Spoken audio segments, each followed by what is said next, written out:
Pathological jaundice যেটা ছিল সেটা হচ্ছে এক তো হচ্ছে হিমোলাইটিক যে জন্ডিসগুলো ছিল, হিমোলাইটিক জন্ডিস কী জন্য হতে পারে? এবিও ইনকম্প্যাটিবিলিটি হতে পারে, আরএইচ ইনকম্প্যাটিবিলিটি হতে পারে, ঠিক আছে, বাকি আদার জি6পিডি ডেফিসিয়েন্সি, তাই না? হিমাটোলজি তো হয়ে গেছে, হিমোলাইটিক জন্ডিসের কজগুলো পড়ানো হয়েছে। বাকি হেরেডিটারি স্পেরোসাইটোসিস, ইলিপ্টোসাইটোসিস, যেগুলোতে আরবিসির স্ট্রাকচারটাই ড্যামেজ হয়ে যাচ্ছে। তো আরবিসির প্রপার স্ট্রাকচার নেই, তাহলে ডিস্ট্রাকশন হচ্ছে আরবিসি, তাহলে বিলিরুবিন ফর্ম হচ্ছে, হিমোগ্লোবিন, হিমোগ্লোবিন থেকে বিলিরুবিন, ঠিক আছে। তাছাড়া কি ছিল? সেপসিস ছিল, ইনফেকশন, সেপসিস ছিল, আর একটা মোস্ট কমন কজ হাইপোথাইরয়েডিজম ছিল, থাইরয়েড, ঠিক আছে, প্যাথোলজিক্যাল জন্ডিস। আচ্ছা, ফিজিওলজিক্যাল জন্ডিস কেন হয়? নিউবর্নের যে নর্মালি জন্ডিস হয়, যেটা বললাম টার্মের ক্ষেত্রে আপ টু 14 ডেজ বা প্রিটার্মের ক্ষেত্রে আপ টু 21 ডেজ, মানে কেন হয়? আর সেটা মানে একটা নিউবর্ন বেবির জন্য ভালো না খারাপ জন্ডিস হওয়া? মানে মানে বিলিরুবিনটা অ্যাকচুয়ালি কি হিসাবে কাজ করে বডিতে নিউবর্নে? কি রোল আছে বিলিরুবিনের? অ্যান্টিঅক্সিডেন্ট রোল আছে বিলিরুবিনের, ঠিক আছে। এবার ফিজিওলজিক্যাল জন্ডিসটা কেন হয়? ব্রেস্ট মিল্ক জন্ডিস ফিজিওলজিক্যাল না প্যাথোলজিক্যাল? প্যাথোলজিক্যাল, তাহলে সেটা নেই। তাহলে ফিজিওলজিক্যাল জন্ডিস কেন হয়? মোর আরবিসি থাকে নিউবর্নের ক্ষেত্রে, মোর ভলিউম অফ আরবিসি, এবং আরবিসির লাইফ স্প্যান কম। নর্মাল আরবিসির লাইফ স্প্যান কত? 120 ডেজ। সেখানে নর্মালে মোটামুটি 90 ডেজ বা লেস দেন 90 ডেজ। তো আর্লি ডিস্ট্রাকশন হচ্ছে, তাহলে হিমোগ্লোবিন হয়ে বিলিরুবিন ফর্মেশন হচ্ছে। আচ্ছা, ফিজিওলজিক্যাল জন্ডিসে কোন বিলিরুবিন বাড়ে, ইনডিরেক্ট না ডিরেক্ট? মানে কনজুগেটেড না আনকনজুগেটেড? আনকনজুগেটেড বিলিরুবিন বাড়ে, ঠিক আছে, বেশ। আচ্ছা, এবার বল, বিলিরুবিনের জন্ডিস হলে আমি প্রথমে কি করব? ধরো কোনো একটা বাচ্চা ডে 3-তে আমি পেলাম বিলিরুবিন 14 বা 14.5, আমি তাকে কি করব? হ্যাঁ, কি ছিল? ক্রেমার জোন্স, ওটা একটা ছিল, আর একটা চার্ট আছে, চার্টে প্লট করতে হবে, ঠিক আছে। তো কততে সেই লেভেলের ওপরে গেলে তখন ফটোথেরাপি দেব, ঠিক আছে, বেশ। আর ফটোথেরাপি যে আমি দেবো, আর ফটোথেরাপি এক্সচেঞ্জ ট্রান্সফিউশন কখন করবো? মোর দ্যান 25 একটা গ্রস, কিন্তু সেটার জন্য চার্ট আছে, চার্টে প্লট করতে হবে দুটো ক্ষেত্রে, ঠিক আছে। আমি ফটোথেরাপি দেবো না এক্সচেঞ্জ দেবো না কিছুই লাগবে না, সেটা সেখান থেকে ডিটারমাইন হবে, ঠিক আছে। আচ্ছা আচ্ছা, এই যে ফটোথেরাপি মেকানিজমটা কি, মানে কি কাজ করে? হ্যাঁ, ব্লু লাইটে।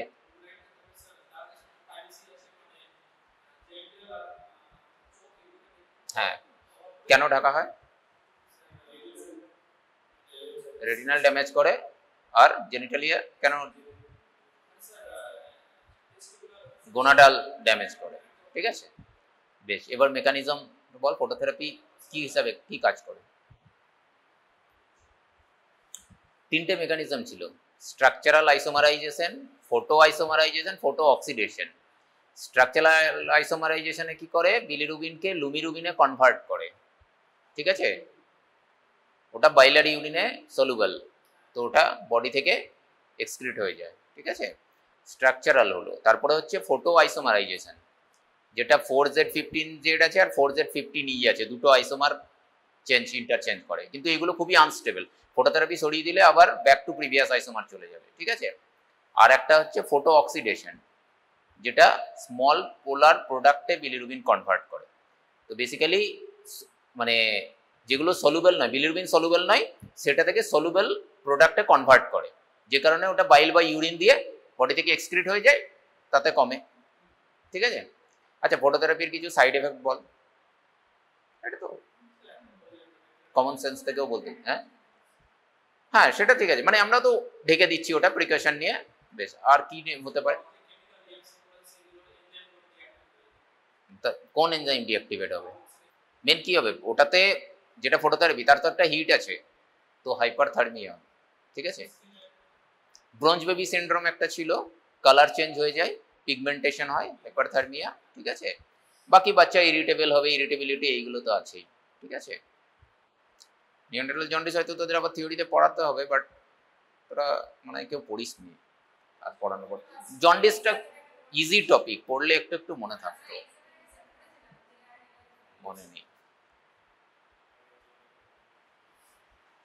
আচ্ছা আচ্ছা, একটু ভ্যাকসিন বল। ভ্যাকসিন নর্মাল যে এনআইএস আছে, ন্যাশনাল ইমিউনাইজেশন শিডিউল, বার্থ ডোজে তো তিনটে ভ্যাকসিন দেওয়া হয়, কি কি বল?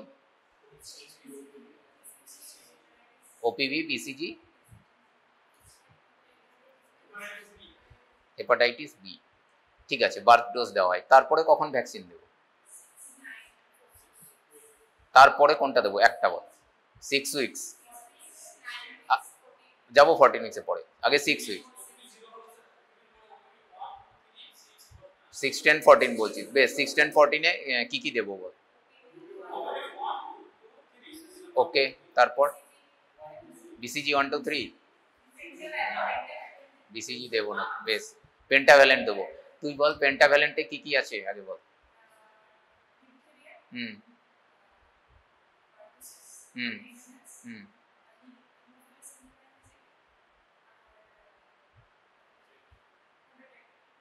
হেপাটাইটিস বি, বেশ। ওপিভি 1, 2, 3 দেবো, পেন্টাভ্যালেন্ট দেবো 1, 2, 3। এফ কখন দেবো? 6 আর 14-এ। কতটা দেবো, কি রুটে দেবো?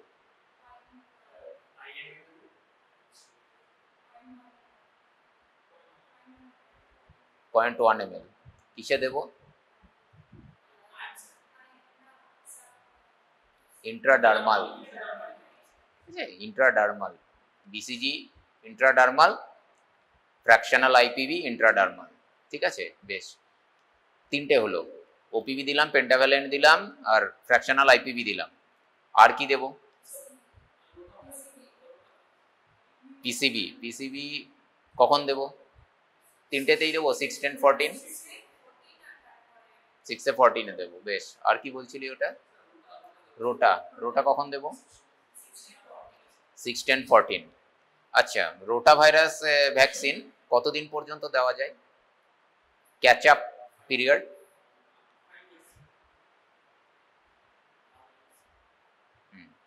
1 year, 1 year।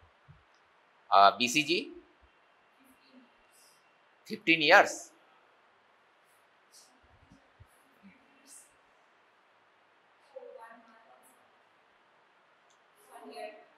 বিসিজি 1 year, ডব্লিউএইচওর গাইডলাইনে আইএপির হিসাবে কিছু একটা বললে লাগবে, আইএপির 5 years, ঠিক আছে।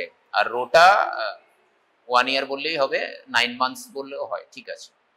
আচ্ছা, তারপরে কি দেবো? 6, 10, 14 হয়ে গেল, তারপরে ভিটামিন কে কখন দিবি? Vitamin K 9 মান্থসে? A, vitamin A, আচ্ছা সরি, ওকে, ভিটামিন এ 9 মান্থসে। ভিটামিন এ কতগুলো টোটাল ডোজ পাবে? হ্যাঁ, কত দিন ছাড়া ছাড়া ইন্টারভ্যালে? 6 মান্থসে, ঠিক আছে। ভিটামিন এ, আর আর কি দেব?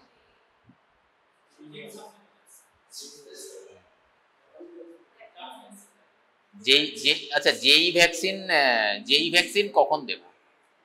যেই জাপানিজ এনকেফেলাইটিস কখন দেব? জাপানিজ এনকেফেলাইটিস দুটো আছে, মানে লাইভ আছে, ইনঅ্যাক্টিভেটেড আছে। লাইভটা কখন দেব, ইনঅ্যাক্টিভেটেডটা কখন দেব?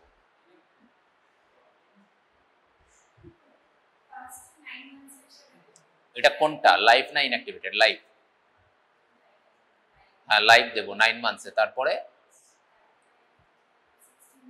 হ্যাঁ 16 to 24 মান্থস। আর এটা ইনঅ্যাক্টিভেটেডটা মানে কখন দেবো? ওরও দুটো ডোজ আছে, কখন দেব? 1 বছরের পরে, 12 to 15 মান্থসে, ঠিক আছে। 4 উইকসের ইন্টারভ্যালে দুটো ডোজ পাবে, ঠিক আছে, বেশ। আচ্ছা, যেটা বল ভ্যাকসিন, কোন ভ্যাকসিনগুলো হিট সেন্সিটিভ বেশি, ঠিক আছে, মানে কোনগুলোকে আমরা ফ্রিজে, ফ্রিজে তো ভ্যাকসিন থাকে না, রেফ্রিজারেটরে, তো উপর থেকে নিচে পর্যন্ত কি কি রাখবো বল? বিসিজি নিচে রাখবো, একদম উপর থেকে শুরু করতো, একদম উপরে কি রাখবো? ঠিক, ওপিভি সব থেকে উপরে রাখবো,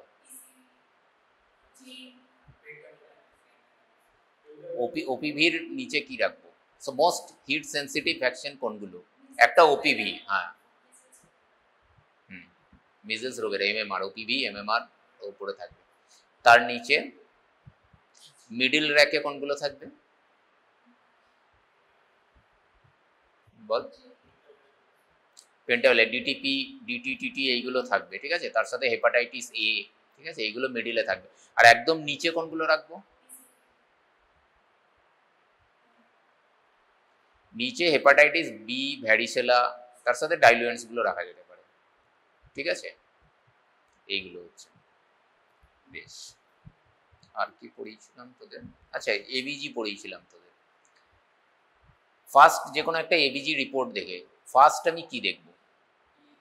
পিএইচ দেখব। পিএইচ দেখে কি ডিটারমাইন করব? অ্যাসিডিক, অ্যাসিডোসিস না অ্যালকালোসিস? নর্মাল পিএইচ কত? নর্মাল ভ্যালুগুলো আগে বল। পিএইচ 4-5, ঠিক আছে। পিসিও2 নর্মাল ভ্যালু, ঠিক আছে। হ্যাঁ, বাইকার্বনেট, ঠিক আছে, প্লাস মাইনাস, ঠিক আছে, মোটামুটি ঠিক আছে। বেশ, প্রথমে পিএইচ দেখে অ্যাসিডোসিস কি অ্যালকালোসিস সেটা দেখলাম। তারপরে আমি কি দেখব? রেসপিরেটরি না মেটাবলিক, মানে প্রাইমারি প্রবলেম কি আছে। একটা প্রাইমারি থাকবে, তার কম্পেনসেটরি মেকানিজম থাকবে। প্রাইমারি প্রবলেম দেখবো রেসপিরেটরি কি মেটাবলিক, সেটা আমি কিভাবে ডিটারমাইন করব? পিএইচ এর পরে কি দেখব? পিএইচ দেখবো, পিসিও2 দেখবো। হ্যাঁ, তাতে কিভাবে ডিটারমাইন করব রেসপিরেটরি না মেটাবলিক? বাইকার্বনেট তো পরে দেখবো, প্রথমে পিএইচ আর পিসিও2 দেখবো, ঠিক আছে। তো পিএইচ আর পিসিও2 কোন ডাইরেকশনে চেঞ্জ হচ্ছে সেটা দেখবো। সেম ডাইরেকশনে হচ্ছে না অপোজিট ডাইরেকশনে হচ্ছে? সেম ডাইরেকশনে হলে প্রাইমারি প্রবলেম কি?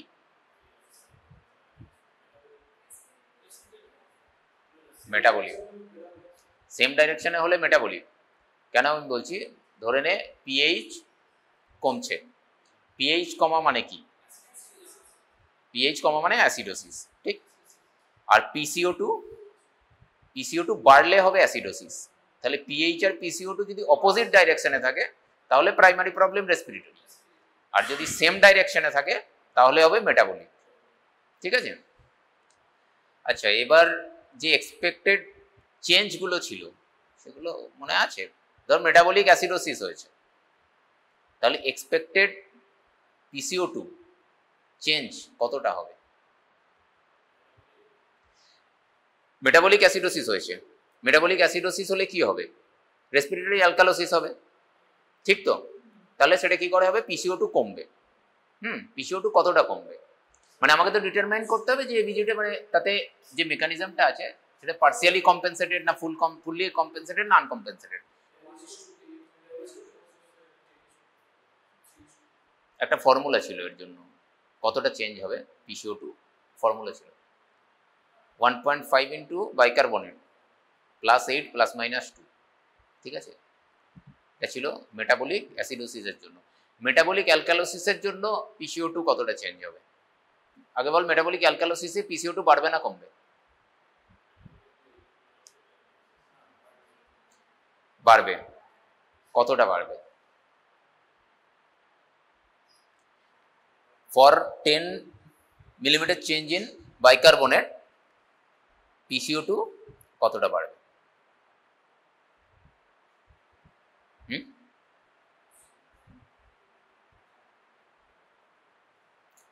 এক্সপেক্টেড গুলো জানতে হবে, না হলে আমি এবিজি থেকে ক্যালকুলেট করতে পারবো না প্রবলেমটা, ঠিক আছে। কম্পেনসেট হচ্ছে না হচ্ছে না, ঠিক আছে। তাহলে 7 মিলিমিটার চেঞ্জ হয়। হ্যাঁ, for every 10 millimetre change in bicarbonate there will be expected 7 millimetre change বা 7 মিলিমিটার ইনক্রিজ ইন পিসিও2, ঠিক আছে। তো সেটা দেখতে হবে আমাকে, ঠিক আছে। রেসপিরেটরি তো মনে থাকবে না, ধরে রেসপিরেটরি অ্যাসিডোসিস আর রেসপিরেটরি অ্যালকালোসিসে এক্সপেক্টেড চেঞ্জ মনে নেই। বেশ। আচ্ছা, প্রাইমারি প্রবলেম যদি মেটাবলিক হয় তাহলে রেসপিরেটরি কম্পেনসেশন কখন হবে? আর যদি প্রাইমারি প্রবলেম রেসপিরেটরি হয় তাহলে মেটাবলিক কম্পেনসেশন কখন হবে? কোনটা তাড়াতাড়ি হয় আর কোনটা টাইম লাগে? রেসপিরেটরি তাড়াতাড়ি হয়, মানে উইদিন 24 আওয়ার্স মোটামুটি হয়, মেটাবলিকটা টাইম লাগে। ঠিক আছে, বেশ। আচ্ছা,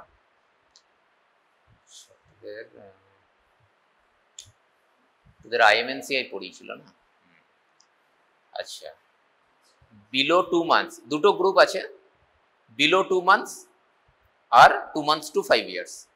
ঠিক আছে, মেন দুটো যে কমপ্লেন বা মানে ডায়াগনোসিস নিয়ে আসে সেটা হচ্ছে একটা নিউমোনিয়া, একটা ডায়রিয়া। ঠিক আছে, তো বিলো 2 মান্থসে নিউমোনিয়া আমি কখন বলবো অ্যাকর্ডিং টু আইএমএনসিআই ডেফিনেশন? আমি ফার্স্ট হার্ট রেট কোথা থেকে আসছে? রেসপিরেটরি রেট, হ্যাঁ, মোর দেন 60। ঠিক আছে, ফার্স্ট রেসপিরেটরি রেট বা ফার্স্ট ব্রিদিং যেটা বলে। ঠিক আছে, আর 2 মান্থস টু 5 ইয়ার্সে 50। হ্যাঁ হ্যাঁ। আচ্ছা, যদি বাচ্চার চেস্ট ইনড্রয়িং হয় তাহলে তাহলে কোন ক্লাসিফিকেশনে আসবে? Very severe. এটা কোন এজ গ্রুপে?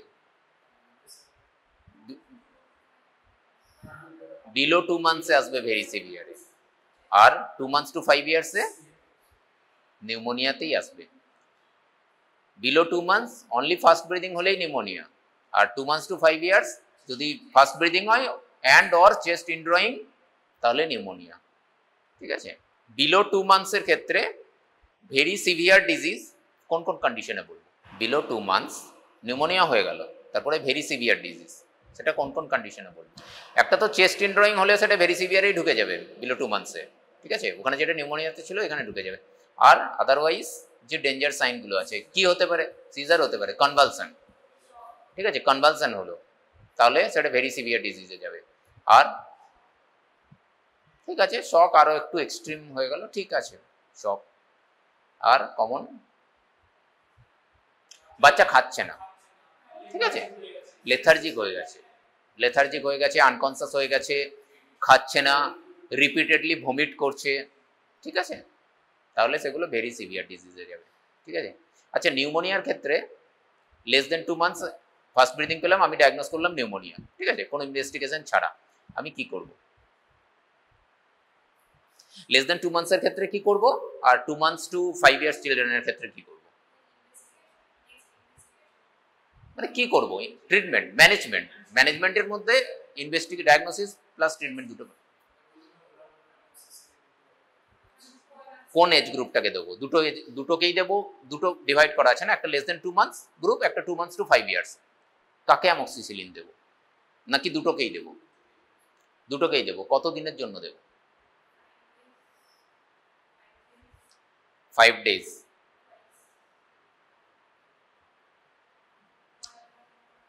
লেস দেন 2 মান্থসে যেগুলো আছে সেগুলো সিরিয়াস, যদি নিউমোনিয়া হয় তাহলে চান্স আছে সিরিয়াস ব্যাকটেরিয়াল ইনফেকশন, তো সেখানে আমি একটা ফার্স্ট ডোজ অফ অ্যান্টিবায়োটিক দিয়ে আমি ওকে রেফার করব। ঠিক আছে, আর যেটা 2 মান্থস টু 5 ইয়ার্স আছে তাকে আমি দিতে পারি oral amoxicillin for 5 to 7 days। ঠিক আছে, আবার 48 আওয়ার্স পরে রিভিউয়ের জন্য ডাকবো। যদি সেম কন্ডিশন থাকে বা যদি বেটার কন্ডিশন থাকে তাহলে কন্টিনিউ, পোর্শন হলে এমন তখন স্টেপ নিতে হবে। ঠিক আছে, বেশ। আচ্ছা, ওই নো সাম সিভিয়ার ডিহাইড্রেশন, এটা তো কোশ্চেনও এসেছিল বোধহয়। প্ল্যান ABC তিনটেতে কি ছিল বল?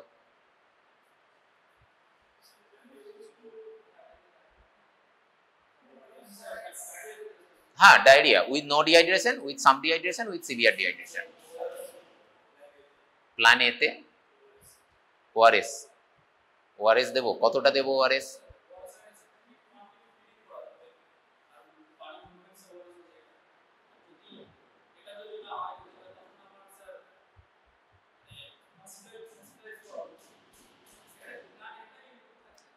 ডায়রিয়া প্ল্যানে কোনটাতে? Diarrhoea with no dehydration, some severe, কোনটাতে প্ল্যানে আছে? হ্যাঁ, নো ডিহাইড্রেশন। তাহলে নো ডিহাইড্রেশনে হসপিটালাইজ কেন করাবো? হ্যাঁ প্ল্যানে এটা, হ্যাঁ আচ্ছা ফিডিং করালাম,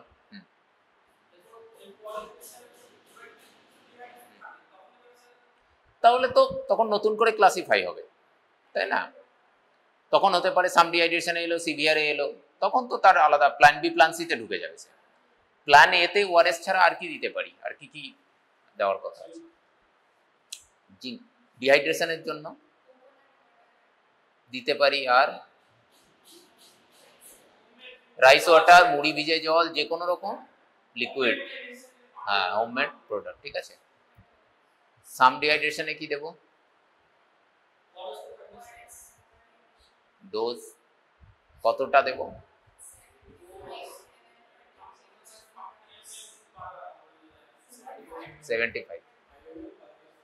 75 ml per kg for 4 hours। তারপরে তারপরে কতটা দেব?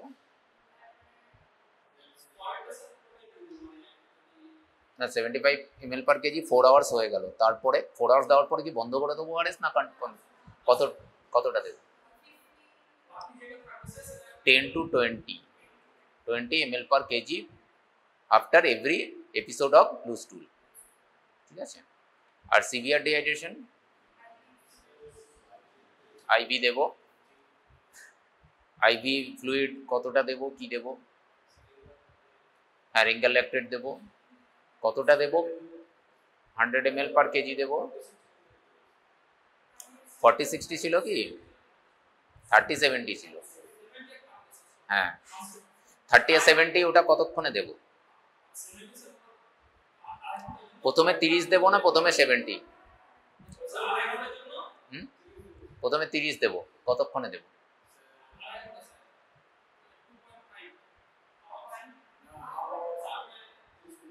হাফ আওয়ার, সবাইকে হাফ আওয়ারে দেব কি?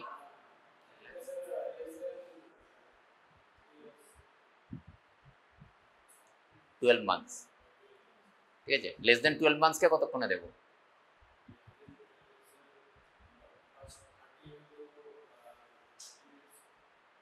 আর more than 12 মান্থকে?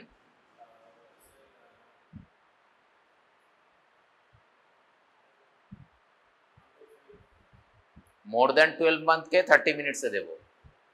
Less than 12 month ছোট বাচ্চা না, আমি যদি র্যাপিড ফ্লুইড ট্রান্সফিউজ করি ও তো ওভারলোড হয়ে যাবে, তাই না? ওকে একটু স্লো দেবো, ওকে ওভার 1 আওয়ার দেবো, ঠিক আছে। আর 70 ml per kg ওইটা কতক্ষণে দেবো?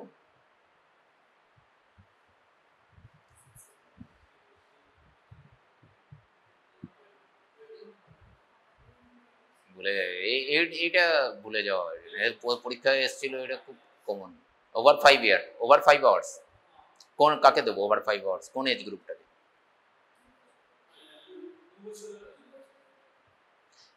আরে আমি এখনই বললাম না 12 মান্থসটাই কাট অফ আছে, দুটো গ্রুপ আছে, লেস দেন 12 মান্থস এজ আর মোর দেন 12 মান্থস, 2-3 ইয়ার্সের কোনো কাট অফই নেই, ঠিক আছে।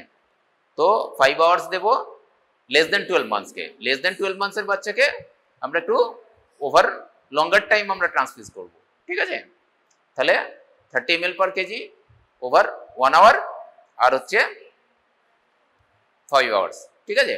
আর হচ্ছে মোর দ্যান 12 মান্থস যে এজ গ্রুপ তাকে 30 ml per kg over half hour, আর 70 ml per kg 2.5। এর টোটাল 3 ঘন্টা, ওর টোটাল 6 ঘন্টা, ঠিক আছে। এইটা ভুল করলে একদম জিরো, এটা বেসিক, এবং এটা মানে প্র্যাকটিক্যালিও কাজে লাগবে। এটা প্রচুর পেশেন্ট সিভিয়ার ডিহাইড্রেশন নিয়ে আসবে, তো ইমিডিয়েটলি 30-70 কারেকশন স্টার্ট করতে হবে।